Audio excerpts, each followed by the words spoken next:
आज हम जानेंगे क्या है पीएम श्री स्कूल योजना, जिसका शुभारंभ 5 सितंबर शिक्षक दिवस के दिन प्रधानमंत्री जी के द्वारा किया गया है। इसकी घोषणा उन्होंने अपने ट्विटर अकाउंट से ट्वीट के माध्यम से किया।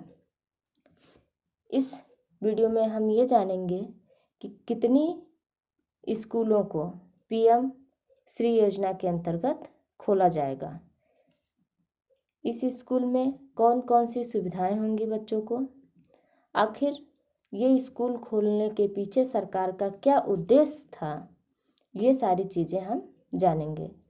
तो पीएम श्री योजना जो है उसके तहत पूरे देश भर में 14,500, जी हाँ 14,500 स्कूलों को खोला जाएगा, जिसका उद्देश्य है गुणवत्तापूर्ण शिक्षण, अध्ययन और संज्ञानात्मक विकास हो बच्चों का। इसके साथ ही 21वीं सदी के कौशल की ज़रूरतों के अनुरूप समग्र और पूर्ण विकसित नागरिकों का निर्माण करना भी है। शिक्षक दिवस के अवसर पर 5 सितंबर को PM school for rising India योजना के नाम से इसका मोदी जी ने घोषणा किया।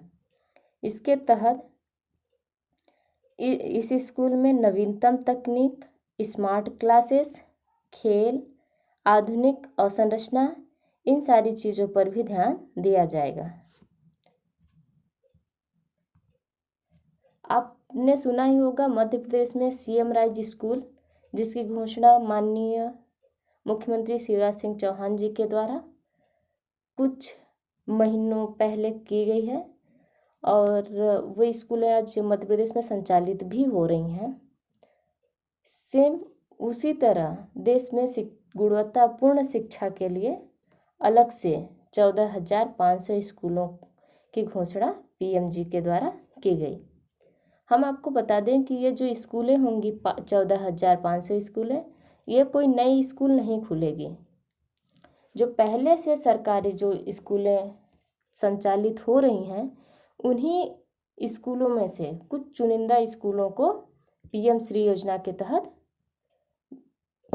डिक्लेयर कर दिया जाएगा कि ये स्कूलें हैं, यहाँ पीएम श्री योजना के तहत लागू होती हैं और इन स्कूलों में आधुनिक चीज़ें, आधुनिक शिक्षा, तकनीकी इन गुणवत्तापूर्ण तरीके से उपलब्ध करवाई जाए। ऐसा ही मुख्यमंत्री राइजिंग जो सीएम सनराइज स्कूल है उनमें भी किया गया है। पहले जो गवर्नमेंट स्कूलें थीं उन्हीं को सीएम राइज स्कूल में बदल दिया गया और सारी सुविधाएं उपलब्ध करवा दी गई। इस स्कूल को खोलने का प्रधानमंत्री जी का सिर्फ इतना उद्देश्य था कि जो देश में सरकारी स्कूलों में अच्छी शिक्षा देने में जो चूक हो रही है थोड़ी बहुत, उसे हम अलग से कवर करें, कुछ ऐसे स्कूल को अलग से डिक्लेयर कर दें जिससे कि वहाँ के बच्चों को थोड़ी बहुत अच्छी सुविधा और मिले और अच्छी सुविधा वहाँ मिल सके। हालांकि जो अब शिक्षा मंत्री हैं धर्मेंद्र प्रहलाद जी, उनके द्वारा कहा गया कि इन स्कूलों को खोलने के पीछे सिर्फ बच्चों के शैक्षणिक स्तर को ध्यान में नहीं, बल्कि उनके मानसिक और शिक्षा प्राप्त करके वो एक अच्छे रोजगार, स्वरोजगार, खुद का रोजगार प्राप्त कर सकें, जिसके लिए प्रधानमंत्री जी के द्वारा इस योजना की घोषणा की गई। अंत में सिर्फ इतना कि शिक्षा मनुष्य को सिर्फ शिक्षित ही नहीं बनाती, बल्कि उसे अन्य लोगों से बेहतर बनाती है। शिक्षा प्राप्त करके इंसान मानव से इंसान बनता है। जय हिंद, जय भारत।